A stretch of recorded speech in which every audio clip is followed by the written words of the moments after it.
Hello everyone, I want to show you guys this awesome AR that I have here that I was shooting here today.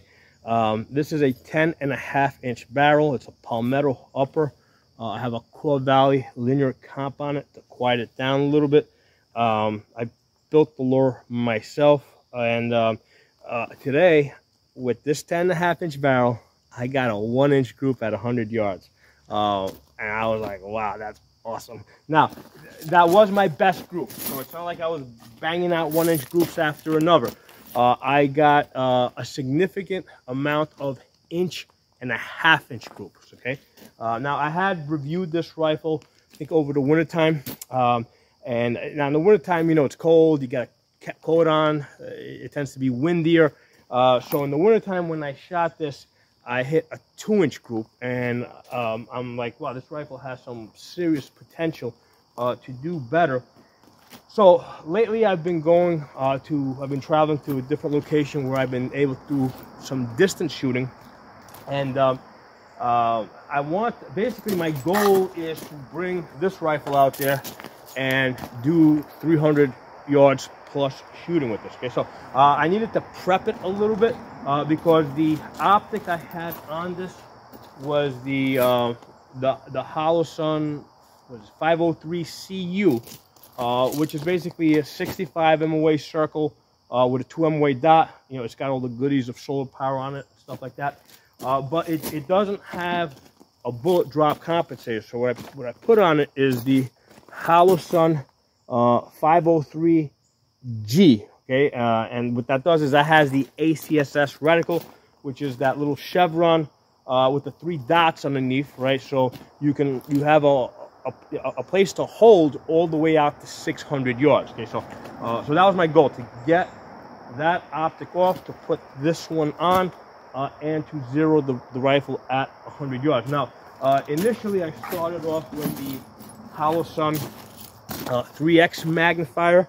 I zeroed in at 50 yards, and I went out to 100 yards, and I took some shots with this, and I said, you know what, if I'm planning to shoot this thing out to, 300 plus yards, I want a little bit more magnification. Where is it?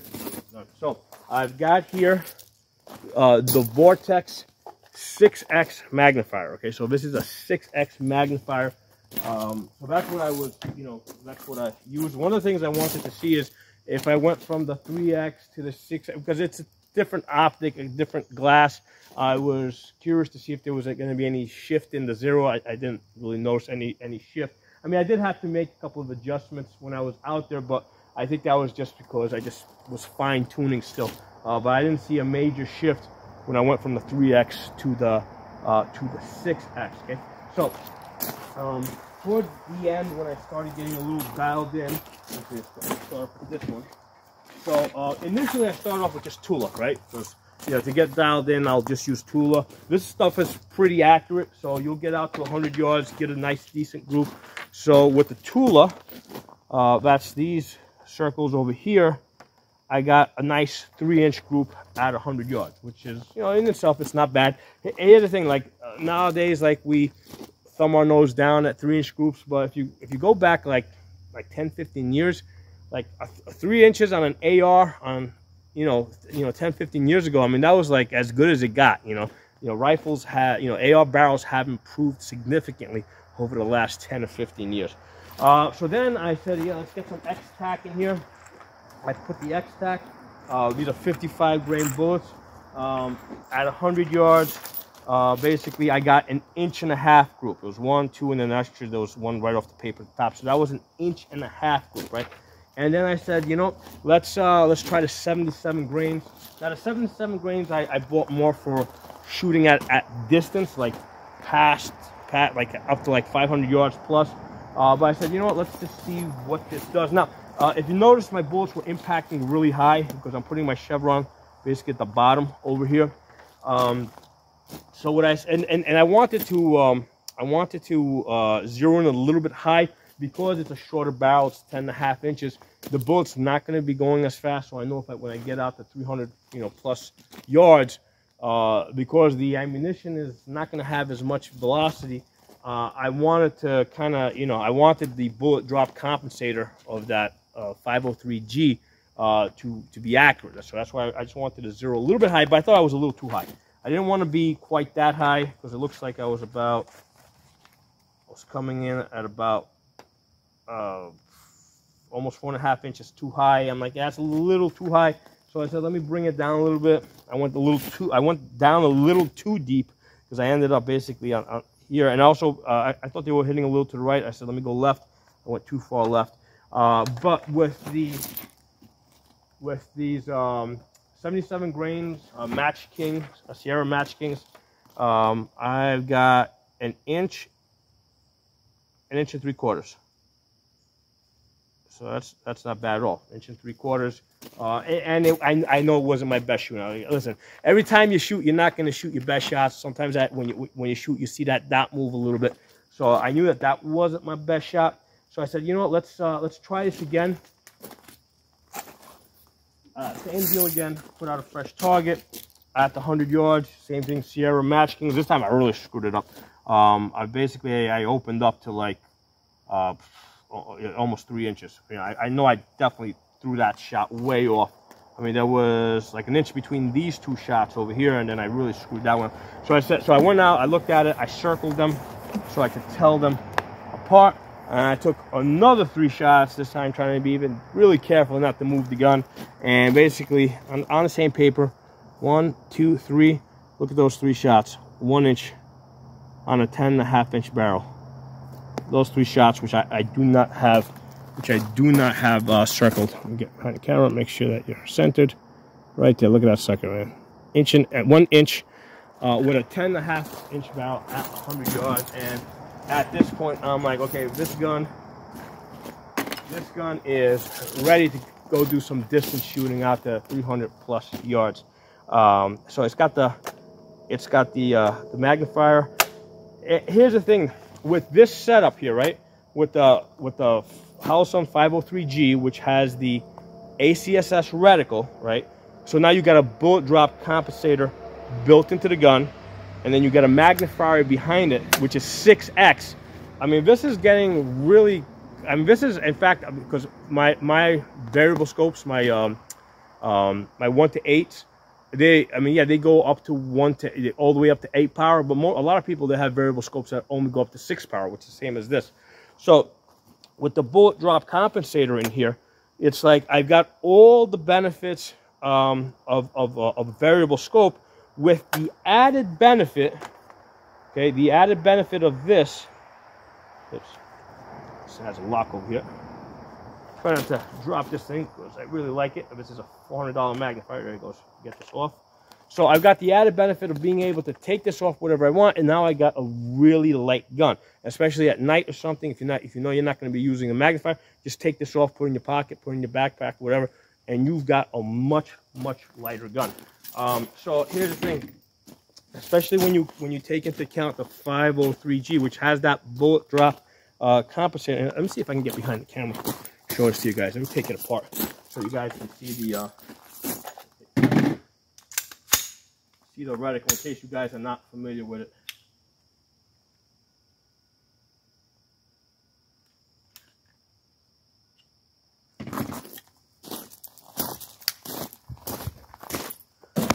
Oops. Let's see if I can get this into a position where you guys can see that reticle. Where are you? See, you gotta point it down and try and get it into focus. See if I can point it down. If I point it too far away, it's out of focus. Let's try there. There it is. So it's got the arrow, and then it's got the little. Those are actually 3 dots underneath it. Now you can't. Now, when you're looking at it like this, it looks like it's a straight line underneath the head of the arrow. But when you use the magnifier, the 3 dots actually blow up. So I think this was designed to be used with the magnifier because you're not going to see the holding dots for the 400, 500, and 6 position until you use a magnifier. You know, prior to that, it just looks like a straight line. So with the magnifier, and I'm not even going to try to put the magnifier on the camera because it just never works out really good. I find that you can't see anything with it. So with the magnifier, that really blows up. So my thoughts are, you know, when you, first of all, the only drawback to this is that it doesn't have the solar power of the other Holosuns. So I wish they would make. In fact, here's the thing. This is what I think Holosun should do. All the optics that have a 65 MOA circle and a dot, they should all be upgraded to this ACSS. Every single one, because that horseshoe is 65 MOA, so it's the same size, right? So you got the benefit of the big circle to help you center, right? But you also got the bullet drop compensator to help you. And also at close distance, having that bigger arrow helps you find it and get it on target faster. But with the arrow, because here's the thing, the way you aim this, you put at distance, right? You put the tip of the arrow underneath the target. So instead of putting the dot, instead of having like a 2-MOA dot that goes like, because at 100 yards, 2-MOA dot's going to look like that. So instead of having a 2-MOA dot that covers this up, you have the tip of the arrow that goes underneath it, which gives you a really fine aiming point, and that's what allows you to take really, really accurate shots. And I just wish Holosun would work out a deal with Primary Arms and pretty much use this ACSS on everything, pistol optics and rifle optics. I mean, it's just better. You've got all the benefits of the standard donut of death, right? The 65 MOA circle with the dot. Yeah, let me show you guys. So this is, point this down so you can get in focus. So that's kind of like the standard that you normally get with the Holosun, the donut of death, 65 MOA circle with the dot. Well, that other design, the ACSS design, gives you all the benefits of this with the built-in bullet drop compensator. See if we can get it out there a little bit. Oh, actually, this one's focusing out there. So you got all the benefits of the dot plus the I'm sorry, you got all the benefits that this circle with dot gives you, plus you got a bullet drop compensator. So I think that Holosun should just put this optic on everything. I'm sorry, this reticle rather on everything. This is the winner. This one is, because you can. I just wish I had a green version of this. Where are you? Get into focus here. There it is.